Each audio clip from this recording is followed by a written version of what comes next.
Good morning and Jai Hind, all of you. Welcome in the live class of chemistry. Last day in my last class, I have discussed about pH scale and the values and the color and nature of the solution. See, when the pH value is 7, then solution will be neutral and color of universal indicator. याद रखिएगा इस word को, universal indicator is green. Color of universal indicator is blue when the pH value is more than 7, and when the pH value is less than 7, then color of universal indicator is red. And the nature is known to you. When it is 7, the solution is neutral in nature. When it is more than 7, it is basic in nature. Basic in nature. And when it is less than 7, it is acidic. It is acidic in nature. अब आज हम ये जानेंगे कि किसी salt को देने पर सॉल्ट का सॉल्यूशन एसिडिक होगा, बेसिक होगा या न्यूट्रल होगा, वो क्या होगा, इसको हम लोग केमिस्ट्री में आज पढ़ेंगे। हम अंदाजी नहीं कर सकते कि एसिडिक है, बेसिक है और या न्यूट्रल है। अंदाजी कुछ भी कहना नहीं, इसका एक प्रोसेस है, उस प्रोसेस के अंतर्गत जवाब दिया जाता है। और जब तक आप तर्क नहीं सीखेंगे, प्रोसेस नहीं जानेंगे, आपका जवाब भगवान भरोसे होगा, सही भी हो सकता है, गलत भी हो सकता है। आज इस प्रोसेस को देखते हैं कि किसी सॉल्ट के सॉल्यूशन को हम कैसे एसिडिक, बेसिक और न्यूट्रल कहते हैं, उसके कहने का केमिकल रीजन क्या है। जैसे सपोज कीजिए कि आपको NaCl दे दिया गया, ये NaCl, और ये कहा गया कि इसका सॉल्यूशन जो है, इसका एक्वस सॉल्यूशन का नेचर बताइए, इसका नेचर क्या होगा। तो हम अंदाज से इसमें क्या बताएंगे, अंदाज से इसमें हम कुछ नहीं बता सकते, इसके लिए कोई केमिकल प्रोसेस करना होगा। तो आप जानते हैं NaCl क्या है, एक आयोनिक कंपाउंड है, आयोनिक कंपाउंड है। आयोनिक कंपाउंड होने के कारण जब वाटर में आप इसको डालेंगे तो ये क्या करेगा, आयनाइज करेगा, Na प्लस Cl माइनस। अब जब भी आयन प्रेजेंट हो जाते हैं वाटर में, तो वाटर क्या करता है, आयनाइज कर जाता है, तो आयनाइज करेगा H plus OH minus ion. यहां देखिएगा, ये इसके साथ स्टेबल है, ये इसके साथ स्टेबल है, लेकिन क्रॉस में स्टेबिलिटी नहीं है। तो इन दोनों को हम मिलाते हैं और इन दोनों को मिलाते हैं, जो अपना कंपाउंड बना सकते हैं। तो यहां जो बनेगा, आप देख रहे हैं यहां बन रहा है NaOH, ये आपका बेस है। कैसा बेस है, स्ट्रॉन्ग बेस है, ये स्ट्रॉन्ग बेस है।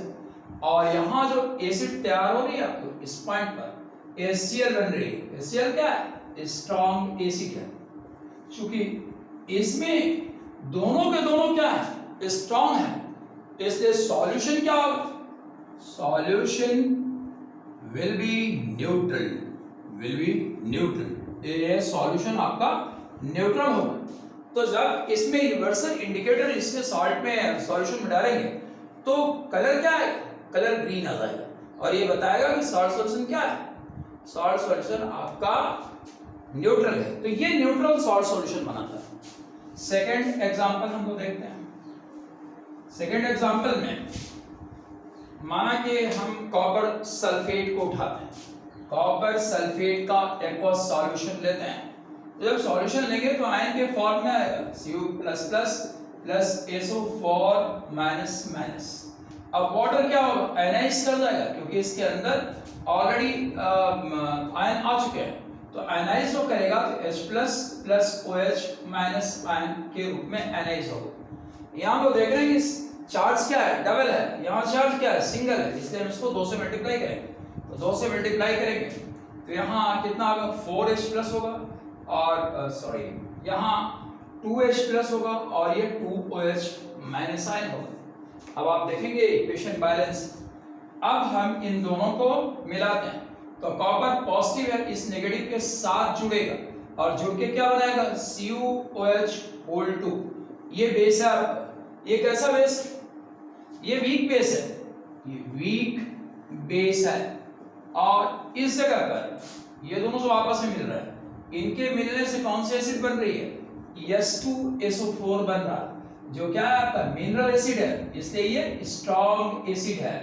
तो अब यहाँ ये वीक बेस है, वो स्ट्रॉन्ग एसिड है, इससे रिजल्टेंट ये सॉल्यूशन क्या? सॉल्यूशन आपका एसिडिक इन नेचर होगा, एसिडिक इन नेचर होगा, सॉल्यूशन आपका एसिडिक नेचर का होगा।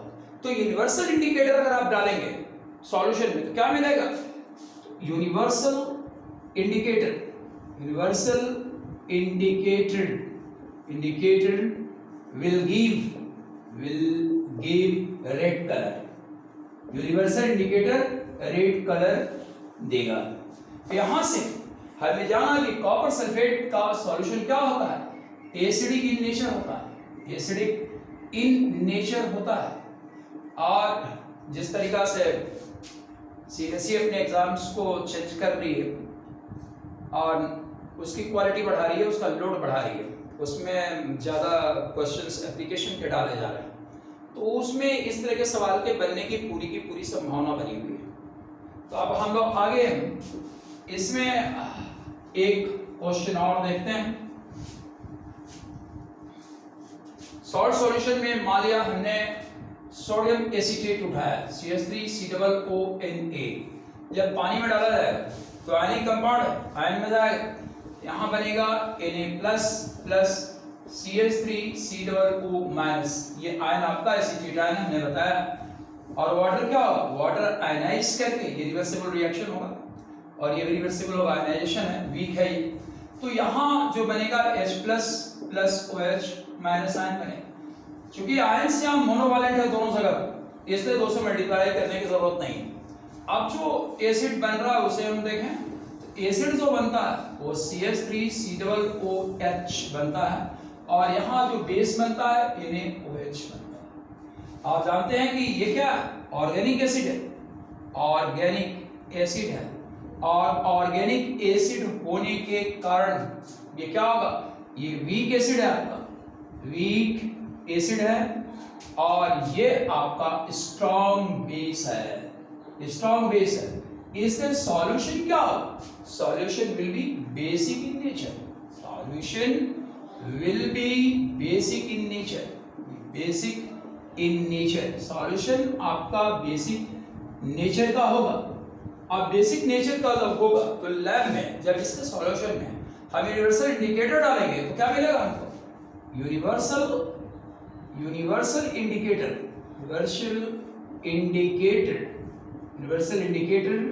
will acquire blue color। तो इस प्रकार से हम इन चीजों को समझते हैं।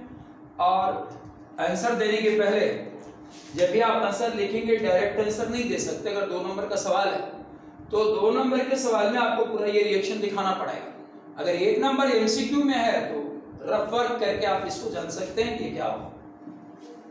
आगे हम लोग एक सॉल्ट और लेते हैं, अमोनियम कार्बोनेट लेते हैं, और उसके रास्ते उसके सॉल्यूशन को समझने का प्रयास करते हैं कि कैसा सॉल्यूशन होगा।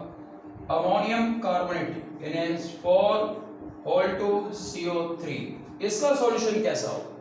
तो इसके सॉल्यूशन के लिए जब हम इसको डालेंगे तो क्या ये आयनाइज करेगा NH4 प्लस में और CO3 माइनस में बनाएगा। और यहाँ जब हम उठाएंगे H2O को तो ये आयनाइज कर जाएगा, आयनाइज करके क्या बनाएगा H प्लस OH माइनस बनाएगा। अब इस जगह पर जो हम देख रहे हैं, अगर इक्वेशन को बैलेंस करें तो यहाँ ट्वाइस NH4 प्लस रहेगा। यहाँ डाइवैलेंट आयन आया हुआ है, इसलिए इसको मल्टीप्लाई करेंगे 2 से, यहाँ 2H और यहाँ 2H हो गया। तो अब जब जोड़ते हैं तो हमको क्या मिलता है? इन दोनों को जोड़ के निकालिए, यहाँ मिलेगा अमोनियम हाइड्रोक्साइड, 2 यहाँ लगा दिए, प्लस क्या बन रहा है H2CO3। अब अमोनियम हाइड्रोक्साइड क्या है? वीक बेस है, वीक बेस है। और ये क्या है आपका? ये आपका वीक एसिड है, क्योंकि कार्बन लगा हुआ वीक एसिड है। तो हमने बताया ये स्ट्रॉन्ग एसिड केवल मिनरल्स होते हैं, मिनरल एसिड होते हैं। HCl, HNO3, H2SO4 को छोड़ के बाकी सभी एसिड क्या वीक है। तो इस जगह पर जो हमको मिल रहा है, रिजल्ट क्या मिलेगा? रिजल्ट में यह होगा कि solution will be neutral, solution will be neutral, solution इसका न्यूट्रल होगा। तो जब सॉल्यूशन न्यूट्रल होगा तो यूनिवर्सल इंडिकेटर का कलर क्या मिलेगा आपको? Universal indicator, universal indicator will acquire green color, will acquire green color, universal indicator का कलर ग्रीन हो जाएगा। तो हमने यहाँ सॉल्ट सॉल्यूशन कैसे होते हैं, 3 प्रकार के होते हैं। एक एसिडिक हो गया, दूसरा बेसिक हो गया, तीसरा न्यूट्रल हो गया। और ये सवाल एग्जाम्स में अक्सर पूछे जाते हैं। अभी तक तो वैसा कोई सवाल नहीं है, लेकिन जिस हिसाब से चीज़ें चल रही हैं उसमें सवाल के आने की पूरी संभावना है। ये हमको पढ़ना है, हमारे सिलेबस का पार्ट है।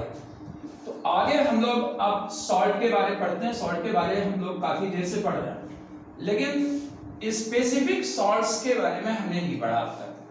तो स्पेसिफिक सॉल्ट में आज हम एक सॉल्ट के बारे में पढ़ेंगे, क्योंकि सॉल्ट काफ़ी लंबा है, इसलिए सबसे लंबा सॉल्ट है, इसकी केमिस्ट्री और इससे जुड़ी हुई बातें काफ़ी ज़्यादा है, इसलिए आज हम केवल एक सॉल्ट पढ़ते हैं, NaCl।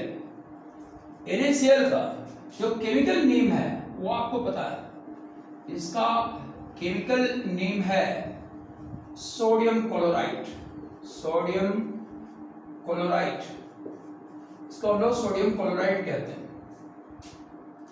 और इसी का दूसरा नाम क्या है? कॉमन सॉल्ट है, कॉमन सॉल्ट। इसको हम लोग तीसरे नाम से भी जानते हैं, टेबल सॉल्ट, टेबल सॉल्ट। इसलिए टेबल सॉल्ट कहते हैं। कॉमन सॉल्ट इसलिए कहते हैं कि इस सॉल्ट के बारे में हर आदमी जानता है। नमक है और हर आदमी के पास, हर आदमी के घर में नमक होता है। हमें अपने नमक की लाज रखनी चाहिए। एक बात मैं ये भी कह रहा हूँ, मैं टीचर हूँ तो मुझे भी अपने नमक का लाज रखना चाहिए, और नमक हलाल होना चाहिए, नमक हराम नहीं होना चाहिए।